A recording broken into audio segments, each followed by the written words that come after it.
Welcome to V3 news లక్ష్యం సమాజహితం. నేను గణేష్. వివిధ దినపత్రికల్లో వచ్చిన ప్రధాన వార్తల్ని క్లుప్తంగా తెలుపుతూ వార్తగా ఎటువంటి హడావుడి లేకుండా వార్తను మరింత చేరువ చేసే దిశగా V3 న్యూస్ ప్రారంభించినటువంటి పేపర్ వచ్చిన కార్యక్రమానికి స్వాగతం. ఇక ఈరోజు ప్రధాన వార్తాపత్రికల్లో వచ్చిన ప్రధాన వార్తలను చూద్దాం. ముందుగా ఈనాడు విషయానికి వస్తే కేసీఆర్ది రాచరికం, మేము అధికారంలోకి వస్తాం, తెలంగాణ రూపురేఖలు మారుస్తాం, పవిత్రమైన పేర్లతో ప్రాజెక్టుల్లో కేసీఆర్ దందా, కాళేశ్వరాన్ని 30,000 కోట్ల నుంచి 80,000 కోట్లకు పెంచారు, మిషన్ కాకతీయ కాదు mission for commission, Bharatiya Janata party జాతీయ కార్యనిర్వాహక అధ్యక్షుడు జేపీ నడ్డా వ్యాఖ్యలు, కమలదళంలో చేరిన ఎంపీ గరికపాటి సహా తెలుగుదేశం పార్టీ శ్రేణులు, కాంగ్రెస్ నేతలు అంటూ ఏదైతే నిన్న జరిగిందో ఆ సభకు సంబంధించి జేపీ నడ్డా ఏవైతే వ్యాఖ్యానించారో దానికి సంబంధించి, అలాగే బీజేపీ శ్రేణులు ఏవైతే వ్యాఖ్యానించారో దానికి సంబంధించి కథనానికి సంబంధించి పూర్తి డేట్స్ని మనం 2వ పేజీలో ఈనాడులో చూడొచ్చు. అలాగే నింగికెగసింది అంటూ ఖమ్మం జిల్లా తిరుమలాయపాలెం మండలంలోని ఇస్లావత్ తండా వద్ద భక్త రామదాస్ ఎత్తిపోతల పథకం పైప్లైన్ లీక్ అవడంతో కృష్ణా జిల్లాలు ఉవ్వెత్తున ఎగసిపడుతున్నాయి. పాలేరు జలాశయం వద్ద నిర్మించిన ఎత్తిపోతల పథకం ద్వారా శనివారం ఎమ్మెల్యే కందాల ఉపేందర్ రెడ్డి మోటార్లు ప్రారంభించి సాగునీటిని సరఫరా చేస్తున్నారు. ఈ క్రమంలో ఇస్లావత్ తండా శివారు కేశం తండాకు సమీపంలోని గేట్ వాల్ను గుర్తు తెలియని వ్యక్తులు ఊడదీయడంతో నీరు ఎగసిపడుతోందంటూ ఈ కథనానికి సంబంధించి వివరాన్ని మనం 2వ పేజీలో ఈనాడులో చూడొచ్చు. అలాగే ప్రాణాధార వ్యవస్థపై అరుణ్ జైట్లీ, ఎయిమ్స్లో ఈసీఎంఓతో చికిత్స, పలువురు నేతల పరామర్శ అంటూ ఈ కథనానికి సంబంధించి పూర్తి వివరాన్ని మనం 2వ పేజీలో ఈనాడులో చూడొచ్చు. అలాగే 6 నెలల్లో కరెంటు కష్టాలు గట్టెక్కాం, రాష్ట్రంలో రోజుకు 20,000 మెగావాట్ల సరఫరాకు అనుగుణంగా వ్యవస్థను మెరుగుపరిచాం, దేశానికి సమగ్ర విద్యుత్ విధానం అవసరం, విద్యుత్పై చర్చలో ముఖ్యమంత్రి కేసీఆర్, కాళేశ్వరం ప్రాజెక్టుకు ఓ అద్భుతం, యావత్ దేశం నేడు దాని గురించే చెప్పుకుంటోంది, power finance corporation chairman Rajesh Sharma ప్రశంసలు అంటూ ఈ కథనానికి సంబంధించి పూర్తి వివరాలు మనం 2వ పేజీలో ఈనాడులో చూడొచ్చు. అలాగే పెళ్లి వేడుకపై ఉగ్రపంచ, కాబూల్లో 63 మంది మృతి, 182 మందికి గాయాలంటూ ఈ కథనానికి సంబంధించి వివరాలని 11వ పేజీలో చూడొచ్చు. చర్చలు జరిగితే అవి పీఓకే పైనే అంటూ పాక్ రాజ్నాథ్ స్పష్టీకరణ అంటూ ఈ కథనానికి సంబంధించి పూర్తి వివరాలని మనం 11వ పేజీలో చూడొచ్చు ఈనాడులో. అలాగే సీఎం మోజు తగ్గిపాయ అంటూ ఒక ఆసక్తికర కథనాన్ని ప్రచురించింది ఈనాడు. ఫౌండేషన్ కోర్సుకు 2012-13లో నమోదు చేసుకున్న విద్యార్థుల సంఖ్య 161,084 మంది కాగా 2017-18 సంఖ్య 73,804 మాత్రమే అంటూ ప్రచురించడం జరిగింది ఈనాడు. తెలుగు రాష్ట్రాల్లో అధిక శాతం తగ్గుదల, నిబంధనల మార్పు ఓ కారణమంటూ నిపుణులు అంటూ ఏదైతే సంవత్సరానికి సంబంధించి అలాగే ఒక టేబులర్ ఫామ్లో దానికి సంబంధించిన డీటెయిల్ని కూడా మనం చూడొచ్చు ఈనాడులో. ఇక మరొక ప్రధాన దినపత్రిక సాక్షి విషయానికి వస్తే హిమాచల్లో భారీ వర్షాలంటూ 22 మంది మృతి, 12 మంది గాయాలు, హిమాచల్ ప్రదేశ్లో భారీ వర్షాలు కురుస్తున్నాయి, వర్షాల కారణంగా ఆదివారం 22 మంది మృతి చెందగా 12 మందికి గాయాలయ్యాయి, రాష్ట్ర వ్యాప్తంగా 490 కోట్ల రూపాయల నష్టం వాటిల్లినట్లు అధికారులు తెలిపారు, సహాయక చర్యలు అందించేందుకు రావాల్సిందిగా జాతీయ విపత్తుల సహాయ బృందాలను కోరినట్లు తెలుస్తుంది అంటూ జాతీయ సహాయ బృందాలను కోరినట్లు చెప్పారంటూ ఈ కథనానికి సంబంధించి పూర్తి వివరాన్ని మనం 5వ పేజీలో సాక్షిలో చూడొచ్చు. అలాగే అన్ని రంగాలు వెలగాలి, దేశంలో సమగ్ర విద్యుత్ విధానం రావాలి, నాణ్యమైన విద్యుత్ సరఫరా అయ్యే లక్ష్యం, పవర్ ఫైనాన్స్ కార్పొరేషన్ సిఎండితో కేసీఆర్, అలాగే సీఎంతో రాజీవ్ శర్మ మర్యాదపూర్వక భేటీ, దేశ రాష్ట్ర విద్యుత్ రంగ పరిస్థితులపై ఇరువురి చర్చ అంటూ ఈ కథనానికి సంబంధించి పూర్తి వివరాన్ని మనం 4వ పేజీలో సాక్షిలో చూడొచ్చు. ఇక ఇది మీ ప్రభుత్వం, ఆనందంగా రండి, పెట్టుబడులు పెట్టండి, అన్ని రకాలుగా మీకు తోడుంటాం, అమెరికాలోని డాలర్స్ వేదికగా ఎన్ఆర్ఐలకు పిలుపునిచ్చిన ఏపీ సీఎం జగన్ అంటూ ఈ కథనానికి సంబంధించి పూర్తి వివరాన్ని మనం సాక్షిలో చూడొచ్చు. అవినీతి లంచగొండితనం లేని ఆంధ్రప్రదేశ్ నిర్మించాలన్నదే నా డ్రీమ్, అన్నం పెట్టే రైతన్నలు ఆత్మహత్యలు చేసుకునే పరిస్థితి రాకూడదు, నిరక్షరాస్యత 0 కావాలి, స్కూళ్ళు ఆసుపత్రులు అన్ని వసతులు ఉండాలి, ఈ కళల సాకారానికి విప్లవాత్మకమైన చర్యలు తీసుకుంటున్నాం, పెట్టుబడులకు రాష్ట్రంలో పూర్తిగా అనుకూల వాతావరణం, రాష్ట్ర పునర్నిర్మాణంలో భాగస్వాములు కావాలనే పిలుపు అంటూ ఈ కథనానికి సంబంధించి పూర్తి వివరాన్ని మనం 2వ పేజీలో సాక్షిలో చూడొచ్చు. ఇక 2023లో వచ్చేది మేమే, రాష్ట్రంలో అధికారంలోకి వస్తాం, రూపురేఖలు మారుస్తాం, జేపీ నడ్డా, వాస్తు సరిచేసి కేసీఆర్కి చూపిస్తాం, సచివాలయానికి వెళ్ళని సీఎంకు కొత్త సెక్రటరియట్ ఎందుకంటూ ప్రశ్నలు సంధిస్తూ ప్రచురించడం జరిగింది సాక్షి. ఆయుష్మాన్ భారత్ పథకాన్ని వరల్డ్ హెల్త్ అసెంబ్లీ మెచ్చుకుంది.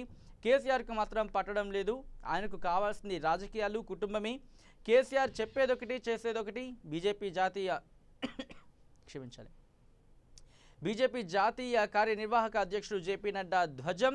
బీజేపీలో చేరిన టీడీపీ నేతలు అంటూ ఈ కథనానికి సంబంధించి పూర్తి వివరాలని మనం సాక్షిలో చూడొచ్చు.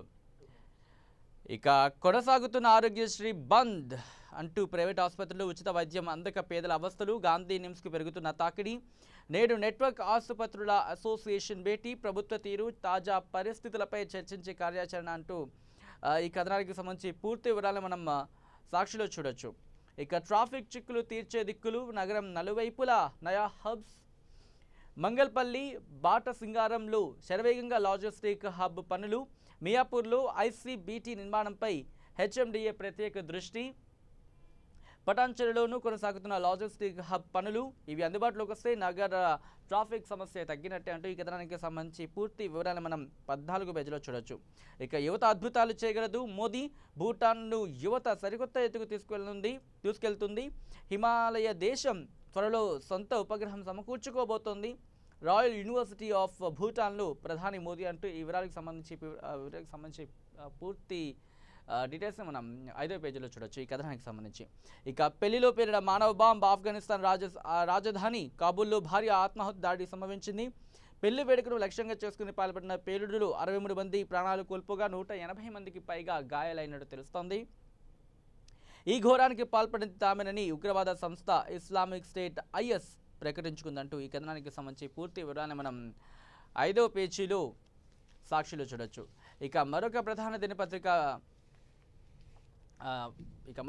దినపత్రిక నవతెలంగాణ విషయానికి వస్తే, విభేదించే వారిపై విషయం చల్లడానికి స్వేచ్ఛను ఒక మార్గంగా వాడుతున్నారంటూ సుప్రీంకోర్టు న్యాయమూర్తి చంద్రచూడ్ ఏదైతే తెలిపారో దానికి సంబంధించి పెహ్లుఖాన్ కేసు తీర్పుపైన విచారం అంటూ ఈ కథనానికి సంబంధించి పూర్తి వివరాలని మనం నవతెలంగాణలో చూడొచ్చు. ఒక మంచంపై 3 రిమ్స్ ఆసుపత్రిలో రోగులకు చికిత్స. నెలలో 60,000 మంది అవుట్ పేషెంట్లు. ఆదివాసీ ప్రాంతాల విష జ్వరాలు. సగటున ఒక్కో ఊళ్ళో 20 మందికి పైగా జ్వర పీడితులు. అలాగే పిహెచ్సిల నుంచి పెద్ద ఆసుపత్రులకు రిఫరల్ కేసులు అంటూ ఈ కథనానికి సంబంధించి పూర్తి వివరాన్ని మనం 9వ పేజీలో చూడొచ్చు నవ తెలంగాణలో. ఇక జేఎన్యూని మోదీ వర్సిటీగా మార్చండి. బీజేపీ ఎంపీ హన్స్ వివాదాస్పద డిమాండ్ అంటూ ఈ కథనానికి సంబంధించి పూర్తి వివరాన్ని మనం 9వ పేజీలో నవ తెలంగాణలో చూడొచ్చు. ఇక పాలకుల తప్పిదాల వల్లే చీకట్లు. దేశంలో కరెంటు వినియోగం అస్తవ్యస్తం. సమగ్ర విద్యుత్ విధానం అవసరం. తెలంగాణ మినహా దేశమంతా విద్యుత్ కోతలే. పిఎఫ్సి సిఎండితో సీఎం కేసీఆర్ అంటూ ఈ కథనానికి సంబంధించి పూర్తి వివరాన్ని మనం 9వ పేజీలో నమస్తే తెలంగాణలో చూడొచ్చు. ఇక పని చేయకపోతే కొట్టండి. ప్రభుత్వ అధికారులను ఉద్దేశించి నితిన్ గడ్కరీ వివాదాస్పద వ్యాఖ్యలు. బాధ్యత గల పదవిలో ఉన్న కేంద్ర రోడ్డు రవాణా శాఖ మంత్రి నితిన్ గడ్కరీ ప్రభుత్వాధికారులను ఉద్దేశించి వివాదాస్పద వ్యాఖ్యలు చేశారు. ప్రభుత్వ అధికారులు సరిగ్గా పనిచేయకపోతే చట్టాన్ని చేతుల్లోకి తీసుకుని వారిని కొట్టండి అంటూ విరుచుకుపడ్డారు అంటూ ఈ కథనానికి సంబంధించి పూర్తి వివరాన్ని మనం 9వ పేజీలో నవ తెలంగాణలో చూడొచ్చు. ఇక కూలీలపై లైంగిక దాడి, హత్య. మెదక్ జిల్లాలో మరో దారుణం. ఇక చర్చలు పీఓకేపైనే కేంద్ర రక్షణ శాఖ మంత్రి రాజ్నాథ్ సింగ్ వెల్లడి అంటూ ఈ కథనానికి ఈ కథనానికి సంబంధించిన వివరాన్ని కూడా మనం 9వ పేజీలో చూడొచ్చు. కాశ్మీర్ చరిత్ర గొప్పది, మత రాజకీయాలు తగు. ప్రముఖ చరిత్రకారుడు సుశీల్ పండిత్ తండ్రి నరికి బకెట్లో దాచి మల్కాజ్గిరిలో ఆలస్యంగా వెలుగులోకి వచ్చిన ఘటన అంటూ ఈ కథనానికి సంబంధించి పూర్తి వివరాలను మనం 9వ పేజీలో నమస్తే తెలంగాణలో చూడొచ్చు.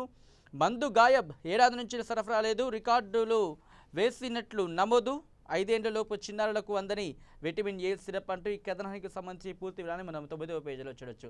ఇక ఇవి ఈరోజు ప్రధాన దినపత్రికలో వచ్చినటువంటి ప్రధాన వార్తలు. వీటిపై ముచ్చటించి వీటి గురించి మరింత క్లుప్తంగా తెలుసుకునే ప్రయత్నం చేద్దాం. వీటిపై ముచ్చటించడానికి మనతో పాటు కొద్దిసేపట్లో జాయిన్ కాబోతున్నారు స్టూడియోలో బీజేపీ సీనియర్ నాయకులు శంకర్ రెడ్డి గారు. వారితో ముచ్చటించి వీటికి సంబంధించి మరిన్ని వివరాలు తెలుసుకునే ప్రయత్నం చేద్దాం. చూస్తూనే ఉండండి. ఒక చిన్న బ్రేక్ తర్వాత డిస్కషన్లోకి వెళ్ళబోతున్నాం. చూస్తూనే ఉండండి V3 న్యూస్, లక్ష్యం సమాజహితం.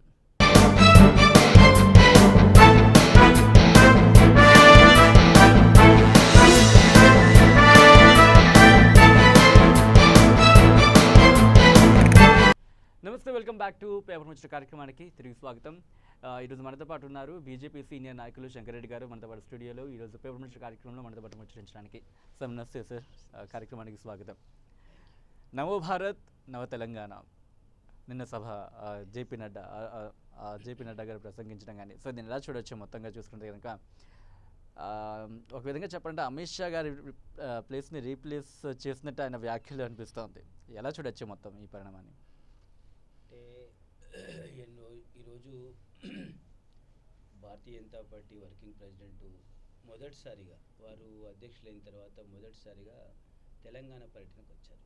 ఈ సందర్భంగా అనేక మంది మాజీ మంత్రివర్యులు, మాజీ శాసనసభ్యులు, ప్రస్తుత రాజ్యసభ పార్లమెంట్ సభ్యులు, వందలాది వేలాదిగా తెలుగుదేశం పార్టీ యావత్తు 10 మంది జిల్లా అధ్యక్షులు, సుమారు 23 అసెంబ్లీకి చెందినటువంటి అసెంబ్లీ ఇన్ఛార్జీలు వారంతా కూడా భారతీయ జనతా పార్టీ రావడంతో ఒక నూతన కళ, నూతన ఉత్తేజం భారతీయ జనతా పార్టీకి రావడం జరిగింది. అంటే ఈ సందర్భంగా ముఖ్య అతిథిగా విచ్చేసినటువంటి బీజేపీ వర్కింగ్ ప్రెసిడెంట్ జగత్ ప్రకాష్ నడ్డా గారు ఏదైతే తన వ్యాఖ్యలు చేశారో నవభారత్ నవ తెలంగాణ ఇది 100కి 100 పాళ్ళు ఈనాడు అమలు చేయాల్సిన అవసరం ఉంది. ఆ విధంగా ముందుకు పోవాల్సిన అవసరం ఉంది.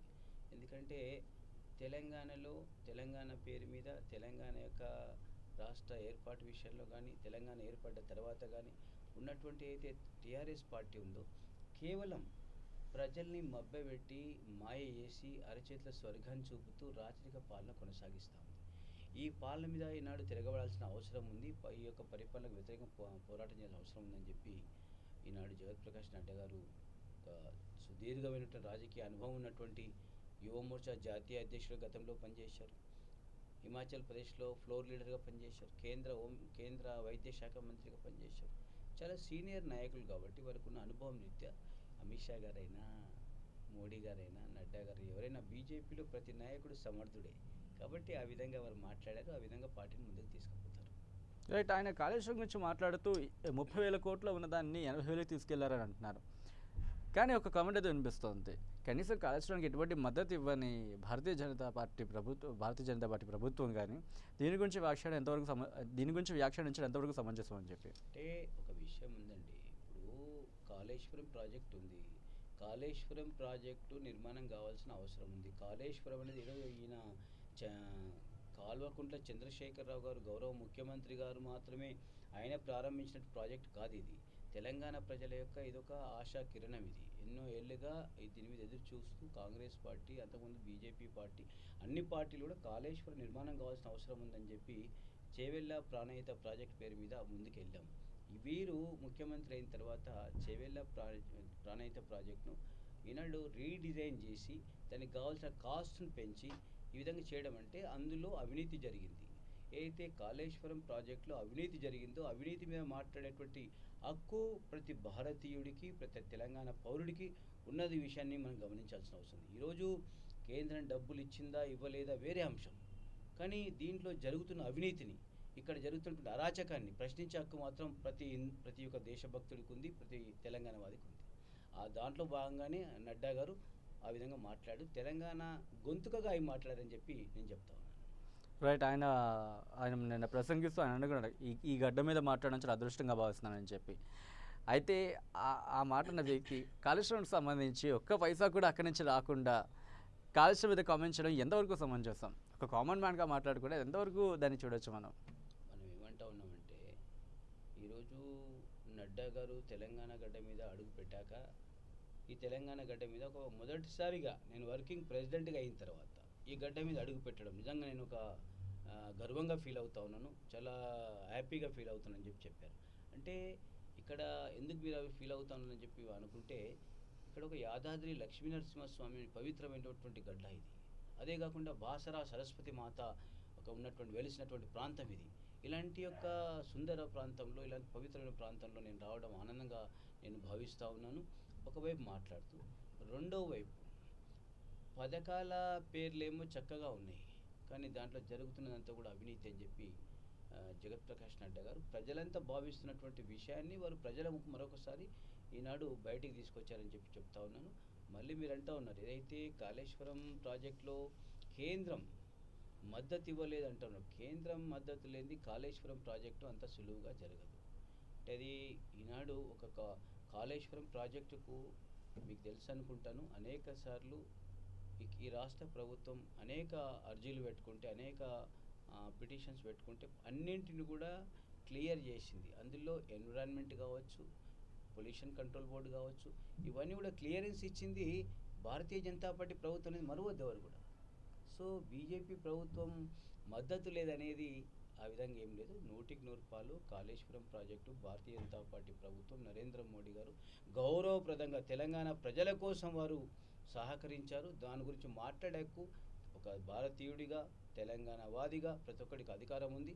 మాట్లాడిన ఏమాత్రం తప్పు లేదు. ఈనాడు ఇక్కడ జరుగుతున్నటువంటి అరాచకంని, ఈనాడు ఇక్కడ జరుగుతున్నటువంటి శాంతి భద్రత విషయంలో కానీ, ఇక్కడ జరుగుతున్న అవినీతి విషయంలో కానీ ప్రశ్నించకపోతే మరి వీళ్ళకి అడ్డు అది పోరుంటారు. సో ప్రత్యామ్నాయంగా బీజేపీ భావనతోటి ప్రజలు ఉన్నారు, పార్టీ ఉంది. ఆ విధంగా మా యొక్క కదలికలు, మా యొక్క దశ దిశతో ముందుకు పోతా ఉన్నాం ప్లానింగ్గా. రైట్ సార్, చూసుకున్నది కనుక నేను నా కుటుంబం అనేదాన్ని హైలైట్ చేస్తూ మాట్లాడడం జరిగింది. సో ఏదైతే నేను నా కుటుంబం అనే అంశానికి సంబంధించి లోక్సభ ఎన్నికల్లో కూడా ఈ అంశాన్ని హైలైట్ చేస్తూ ఎలక్షన్కి వెళ్ళడం జరిగింది. అయినా అక్కడ టీఆర్ఎస్ పార్టీకి వెళ్ళడం జరిగింది. బట్ టీఆర్ఎస్ పార్టీ కూడా క్లారిటీ ఇచ్చింది, మేము అంత కుటుంబ పాలన మీరు అనుకున్నా సరే మేము ప్రజల్లోకి వెళ్ళి గెలిచాము మేము, సో అని చెప్పి టీఆర్ఎస్ కూడా మనకు కౌంటర్ అటాక్ ఇచ్చింది. సో బట్ మళ్ళీ అదే అంశాన్ని ప్రస్తావించాలి. సో దీనికి సంబంధించి ఎలా ఉండబోతుంది విశ్లేషణ? కుటుంబ పాలన, నేను నా కుటుంబ పాలన అనే ఉద్దేశం ఏంటంటే మీరు అర్థం చేసుకోవాలి, చాలా దౌర్భాగ్యం, చాలా బాధాకరమైన విషయం. గౌరవ ముఖ్యమంత్రి గారు టీఆర్ఎస్ పార్టీ తెలంగాణ రాష్ట్రం ఏర్పడ్డ తర్వాత జరగబోయేటువంటి మొదటి ఎన్నికల ప్రచారంలో వారు వేలాది మంది ముందు వారు బహిరంగంగా ఒక ప్రకటన చేశారు. మన యొక్క రంగారెడ్డి జిల్లా, పాత రంగారెడ్డి కేంద్రంగా, వికారాబాద్ కేంద్రంగా వారు ఒక మాట అన్నారు, రేపు టీఆర్ఎస్ పార్టీ అధికారంలోకి వస్తే ఒక దళితుడిని ముఖ్యమంత్రి చేస్తా అని చెప్పి ఆయన ఒక ప్రకటన చేశాడు.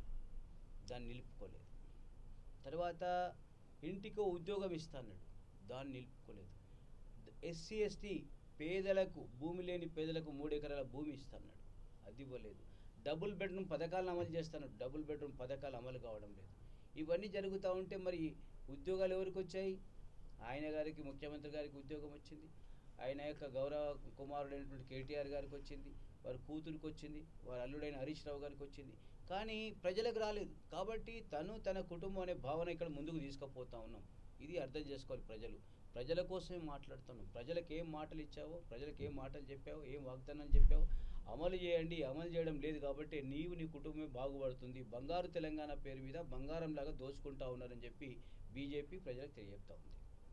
రైట్ సార్, ఇప్పుడైతే 17 రాష్ట్రాల్లో ఉన్న బీజేపీని 25కి తీసుకువెళ్తాం, 20 రాష్ట్రాల్లో బాగా వేస్తామంటూ నడ్డా గారు వ్యాఖ్యానించడం. అయితే చూసుకుంటే కనుక ఇటు ఆంధ్ర, తెలంగాణ రాష్ట్రాలు ఒకప్పుడంటే అక్కడ తెలుగుదేశం ప్రభుత్వం హయాంలో తెలుగుదేశం ప్రభుత్వం ఉండే కాబట్టి సయోధ్య అనేది లేదు ఆంధ్రకి తెలంగాణకి మధ్య. ఇప్పుడు వైఎస్ జగన్మోహన్ రెడ్డి అలాగే సీఎం కేసీఆర్ చూసుకుంటే వీళ్ళ కలయిక అనేది మనం చూస్తున్నాం. సో ఇలాంటి టైంలో తెలుగు రాష్ట్రాల్లో భారతీయ జనతా పార్టీ నిలదొక్కుకోవడమే ఒక విధంగా చెప్పాలంటే కష్టతరమైన పని. బట్ ఇలాంటి టైంలో ప్రభుత్వాన్ని ఎలక్షన్స్లో గెలిచి ప్రభుత్వాన్ని ఏర్పాటు చేయాలంటే కష్టమైన పని. సో దీనికి సంబంధించి ఎలా ఉండబోతుంది విశ్లేషణ? చూడండి, భారతీయ జనతా పార్టీ దేశవ్యాప్తంగా స్వతంగా 17 రాష్ట్రాల్లో ఉన్నాం. 4 రాష్ట్రాల్లో మా యొక్క మిత్రపక్షాల అధికారంతో 21 రాష్ట్రాల అధికారం ప్రస్తుతం మేము. సో భవిష్యత్తులో మా యొక్క దక్షిణ భారతదేశంలో మా యొక్క బలాన్ని పెంచుకునే ఒక ప్రయత్నంలో ఉన్నాం. అందులో భాగంగా మేము కేరళలో, మన యొక్క కర్ణాటకలో సక్సెస్ అయ్యాం. బీజేపీ 104 స్థానాలు గెలుచుకొని ఒక సింగిల్ లార్జెస్ట్ పార్టీగా కర్ణాటక నిలబడి సరే ముఖ్యమంత్రి పీఠం బీజేపీకి వచ్చింది. సెకండ్ తెలంగాణనే మా టార్గెట్. 100% తెలంగాణలో బీజేపీ ప్రభుత్వం రాబోతోంది. 2023లో జరిగేటువంటి ఎన్నికల్లో భారతీయ జనతా పార్టీ 100% అధికారంలో రాబోతోంది. దీన్ని గ్రహించినటువంటి టీఆర్ఎస్ పార్టీ వ్యతిరేకులు, తెలంగాణ రాష్ట్ర పార్టీ అయితే ముఖ్యమంత్రి గారి యొక్క వ్యవహార శైలి, ముఖ్యమంత్రి గారి యొక్క ప్రవర్తన, ముఖ్యమంత్రి పాలనకు విసుగు చెందినటువంటి ప్రజానీకం, నాయకులు, కార్యకర్తలంతా కూడా భారతీయ జనతా పార్టీలో తండోపతండాలుగా వేలాదిగా తరలివచ్చి జాయిన్ అవుతా ఉన్నాయి. ఈనాడు కొత్తగూడెం మొదలుకొని, ఖమ్మం మొదలుకొని, వరంగల్ మొదలుకొని మొత్తం రాష్ట్ర వ్యాప్తంగా ఎక్కడ చూసినా దళితులు, రైతన్నలు, యువకులు, జేఏసీ ఉద్యమకారులు, కవులు, కళాకారులు బీజేపీలో జాయిన్ అవుతారు. నిన్న జరిగినటువంటి ఎగ్జిబిషన్ గ్రౌండ్లో జరిగిన సభ నిజంగా నా భూతో నా భవిష్యత్ యావత్ తెలుగుదేశం పార్టీ యావత్తు బీజేపీలో మెర్జ్ అయింది.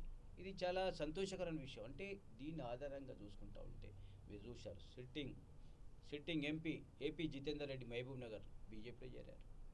సిట్టింగ్ రాజ్యసభ సభ్యులు మోహన్ రావు గారు, అదేవిధంగా మన ఆనంద్ భాస్కర్ గారు సిట్టింగ్ ఉండి బీజేపీలో చేరారు. సిట్టింగ్ శాసనసభ్యులు బీజేపీలోకి వస్తూ ఉన్నారు. సిట్టింగ్ కాంగ్రెస్ పార్లమెంట్ సభ్యులు రిజైన్ చేసి బీజేపీలోకి వస్తూ ఉన్నారు. దీన్ని బట్టి అర్థం చేసుకోవాలి, తెలంగాణలో భారతీయ జనతా పార్టీ పవనాలు వీస్తూ ఉన్నాయి. ప్రజలంతా కూడా బీజేపీ అధికారం రావాల్సిన అవసరం ఉందంటూ ఉన్నారు. దేశంలో ఈనాడు యావత్ దేశాన్ని కాశ్మీర్ నుండి కన్యాకుమారి వరకు డెవలప్ చేసేటువంటి ఒక సమర్థ నాయకత్వం భారతీయ జనతా పార్టీలో ఉంది అనే భావనలో ప్రజలంతా వచ్చారు. మీరు చూశారు 370 ఆర్టికల్ 35A సెక్షన్, రాజ్యాంగంలో ఉన్న సెక్షన్ ఏదైతే ఉందో యాక్టు, వీటిని తొలగించే దమ్ము ధైర్యం ఉన్నటువంటి పార్టీ బీజేపీ, నాయకుడు నరేంద్ర మోడీ గారు, అమిత్ షా గారు. కాబట్టి ఈనాడు దేశవ్యాప్తంగా ఒకటే జెండా ఉండాలి, ఒకటే రాజ్యాంగం ఉండాలనే భావనను ఈనాడు మోడీ గారు తీసుకొచ్చారు. దీనంతా కూడా కోట్లాది మంది ప్రజలు యావత్తు ఈనాడు సంతోషపడుతూ ఉంటే, పాపం కాంగ్రెస్ పార్టీ మాత్రమే రాజకీయాల కోసం ఆ విధంగా మాట్లాడుతున్నారు. వారి మనసులో ఇంకోటి ఉంది కాంగ్రెస్కు, కానీ బయటికి మాత్రం రాజకీయ స్వార్థం కోసం, ఓట్ల రాజకీయం కోసమే ఈ 370 ఆర్టికల్ను రద్దు చేస్తా ఉన్న విషయాన్ని మేము మీ ద్వారా తెలియజేస్తాం. Right sir. మరి చూసుకున్నట్టు కనుక ఆయుష్మాన్ భారత్ వద్దంటున్నాం, మరి ఆరోగ్యశ్రీ మాట ఏంటంటూ ప్రశ్న సంధించడం జరిగింది. సో చూసుకున్నట్టు కనుక ఏదైతే నడ్డా గారి స్ఫూర్తిని ఇక్కడ బీజేపీ శ్రేణులు ఎలా ముందుకు తీసుకెళ్ళబోతున్నాయి? మేము మా యొక్క జాతీయ అధ్యక్షుడు అమిత్ షా గారు, వర్కింగ్ ప్రెసిడెంట్ నడ్డా గారు, ఈ తెలంగాణ రాష్ట్ర అధ్యక్షుడు డాక్టర్ లక్ష్మణ్ గారు, మా హోంశాఖ మంత్రి సహాయ మంత్రి ఉన్న కిషన్ రెడ్డి గారి ఆదేశాలనుసారం మేము అనునిత్యం కూడా కేంద్ర పార్టీ, రాష్ట్ర పార్టీ ఏ యొక్క ఆదేశాలు మాకు ఇస్తూ ఉందో అన్నింటిని కూడా ప్రజల ముందు పెడతా ఉన్నాం. ఈనాడు ప్రజలకు ప్రతి విషయాన్ని స్పష్టంగా చేస్తూ ఉన్నాం. ఈ ముఖ్యమంత్రి గారు అయితే ₹1 కిలో బియ్యం ఇస్తూ ఉన్నారో, ఈ అంశాన్ని నరేంద్ర మోడీ గారు రైతన్నల ద్వారా, రైస్ మిల్లర్ల ద్వారా ₹31కి కిలో బియ్యాన్ని కొని ₹2 తెలంగాణ ఇస్తున్నప్పుడు ఈయన ₹1 తగ్గించి కిలో బియ్యం నేను ఇస్తున్నాను చెప్పుకోవడం తప్ప కాదా? ఒకసారి మీరు ఆలోచన చేయండి. అదేవిధంగా బాలింతలకు, గర్భిణీ స్త్రీలకు ఇచ్చేటువంటి కేసీఆర్ కిట్ పేరు పెట్టారు ముఖ్యమంత్రి గారు. కేసీఆర్ కిట్లో ₹6,000 నరేంద్ర మోడీ గారు కేంద్రం నుంచి వస్తున్న విషయం వాస్తవమా కాదా? అలాంటప్పుడు కేంద్రం మద్దతు లేదు, సహకారం లేదు, ఏ విధంగా అనుకుంటాం? కాబట్టి మేము కేంద్రం ఇచ్చేటువంటి అయితే ప్రధానమంత్రి జన్ధన్ పేరు మీద కోట్లాది ఖాతాలు, అకౌంట్లు, బ్యాంకులంటే డబ్బున్న వాళ్ళకు, బ్యాంకులంటే ఉద్యోగస్తులకు, బ్యాంకులంటే పెద్దవాళ్ళకైన భావన ఉండేది. ఈనాడు ఒక సామాన్య దళితుడు, హరిజన, గిరిజన మొదలుకొని మా సామాన్య ప్రజలు, ఆమ్ ఆద్మీ బ్యాంకులో ఖాతా తెరిచి జీరో అకౌంట్ తెరిస్తే, జీరో అకౌంట్ ద్వారా ఎవరైనా అకౌంట్దారుడు ఏదన్నా జరిగినటువంటి వారికి ప్రమాదం జరిగితే ₹2 లక్షల ఇన్సూరెన్స్ పథకాన్ని ఇచ్చేటువంటి ప్రభుత్వం భారతీయ జనతా పార్టీ ఉంది. అదే కాకుండా ఈనాడు డ్వాక్రా మహిళల సమస్యలు పరిష్కరించినటువంటి ఘనత భారతీయ జనతా పార్టీకి దక్కింది. ఈనాడు చెప్పుకుంటూ పోతుంటే రాష్ట్రంలో అమలవుతున్న ప్రతి అంశంలో బీజేపీ పెద్దన్న పాత్ర పోషిస్తూ ఉంది. ముఖ్యంగా ఈనాడు ఆయుష్మాన్ భారత్ సంవత్సరానికి ₹1,133 ప్రీమియం కట్టుకుంటే తనకి ₹5 లక్షల తన కుటుంబం యావత్తుకు ఉపయోగించుకున్నటువంటి ఆరోగ్య సమస్యలకు పరిష్కారం కోసం ఆరోగ్యంగా ఇల్లు నేను ఉండాలనే భావంతో, కుటుంబం ఉండాలనే భావంతో మోడీ గారి తీసుకొస్తే నా రాష్ట్రంలో అవసరం చెప్పడం ఎంత బాధాకరం చెప్పండి. మరి ఎందుకు అవసరం లేని ఎందుకు చెప్పాలి? ప్రజలకు అవసరం లేదా? మీరు ఆరోగ్యశ్రీ అమలు చేస్తాం, ఆరోగ్యశ్రీ అమలు చేస్తూ ఉంటే అనేక లొసుగులు ఉన్నాయి. ఆరోగ్యశ్రీ యొక్క అర్హత ఉన్నటువంటి ఇంకా లక్షలాది కుటుంబాలు తెలంగాణలో ఉన్నారు. వారికి ఇంకా ఆరోగ్యశ్రీ కార్డులు రాలే. నీ ప్రభుత్వం వచ్చినాక కనీసం ఈ యొక్క అయితే ఆసరా పథకం ఉందో, అయితే రేషన్ షాపులు ఉన్నాయో, రేషన్ కార్డులు ఇవ్వలేనటువంటి పరిస్థితిలో ముఖ్యమంత్రి గారు ఉన్నారు ఇప్పటిదాకా. అదే కాకుండా కేవలం ఏదో ఎంట్రీ సర్టిఫికేట్లకు ఒక కాగితం ఇచ్చేసి వదిలేశారు. మరి ఆరోగ్య భారత్, ఆరోగ్యశ్రీ ఒకటనుకుంటే మాత్రం భ్రమ మాత్రమే. ఆయుష్మాన్ భారత్ను అమలు చేయాల్సిన అవసరం ఉంది. దానికోసమే కాకుండా ముఖ్యమంత్రి గారు దేశవ్యాప్తంగా ఏ అయితే అగ్రవర్ణ పేదల కోసం ప్రధానమంత్రి గారు 10% రిజర్వేషన్ తీసుకొచ్చారు, దాన్ని తెలంగాణలో కూడా అమలు చేయడం లేదు. ఎందుకు? నువ్వు తెలంగాణలో ఉన్నటువంటి అగ్రవర్ణ పేదలకు అవసరం లేదా రిజర్వేషన్లు? దేశవ్యాప్తంగా అమలు అవుతుంది, నువ్వెందుకు అమలు చేయవు ముఖ్యమంత్రి గారు? కాబట్టి ఈ అంశం కానీ, ఈ యొక్క ఆయుష్మాన్ భారత్ అంశంలో కానీ, రైతన్నల విషయంలో కానీ, రైతుల కోసం నరేంద్ర మోడీ గారు నిజంగా కూడా ఒక ట్రాన్స్పరెన్సీగా, ఒక ప్రభుత్వ అమలు చేసిన పథకం అంటే ప్రజాధనాన్ని ఉపయోగించుకోవడం. ముఖ్యమంత్రి గారేమో ఏ రైతుకైనా 100 ఎకరాలున్నా, 50 ఎకరాలున్నా, 20 ఎకరాలున్నా ఎకరాన్ని 4,000 ఇస్తేనే ఆయన చెప్తా ఉన్నాడు. అంటే 100 ఎకరాలకి 4 లక్షల రూపాయలు ఇస్తాడు. మోడీ గారు పేదరికాన్ని నిర్మూలించిన భావనతోటి పేద రైతులను, మధ్యతరగతి ప్రజల్ని ప్రోత్సహించిన భావనతో ఎంత ఎకరాలు ఉన్నప్పటికీ కూడా మేము ఎకరానికి 2,000 సంవత్సరానికి ఇస్తాం, అంటే 6,000 ఇస్తాం. కంప్లీట్గా 6,000 ఒక ట్రాన్స్పరెన్సీగా ఒక యావరేజ్గా 6,000 ప్రతి ఫార్మర్కి ఇస్తాం. గుంట ఉన్న 100 ఎకరాలున్నా 6,000 ఇస్తాం అనేది మా యొక్క స్టాండర్డ్ తీసుకున్నాం. కానీ మీరేం తీసుకున్నారు? 100 ఎకరాలకి 4 లక్షల రూపాయలు, గుంట ఉన్నానికి భూమి రాదు, 100 రూపాయలు కూడా రావు. ఏంటి డిఫరెంట్ ఏంటి ఇక్కడ? కాబట్టి టీఆర్ఎస్కు బీజేపీకి ఉన్నటువంటి ఒక గురుతర బాధ్యత ఏంటంటే ప్రజాధనాన్ని మనం దుర్వినియోగం చేయవద్దు. ప్రజాధనాన్ని నిజమైనటువంటి పేదవాడికి, నిజమైనటువంటి అవసరం ఉన్నవాడికి అందనటువంటిది భావంతో బీజేపీ ముందుకు పోతుంది. కాబట్టి ముఖ్యమంత్రి చేసేటువంటి, టీఆర్ఎస్ చేసేటువంటి తప్పిదాలను ఎప్పటికప్పుడు ఆ ప్రజా కోర్టులో మేము దోషిగా నిలబెట్టడానికి ప్రయత్నం చేస్తాం తప్ప, వాళ్ళు మంచి చేస్తే ప్రోత్సహిస్తాం, కానీ తప్పు చేసిన మాత్రం తప్పకుండా వాళ్ళ యొక్క పార్టీని, వారిని ప్రజా కోర్టులో తప్పకుండా నిలదీస్తామని చెప్పి తెలుపుతున్నాం. Right, thank you so much sir. Me valuable టైంని కేటాయించి మా స్టూడియోకి వచ్చి మీ వాల్యుబుల్ విశ్లేషణ అందించినందుకు.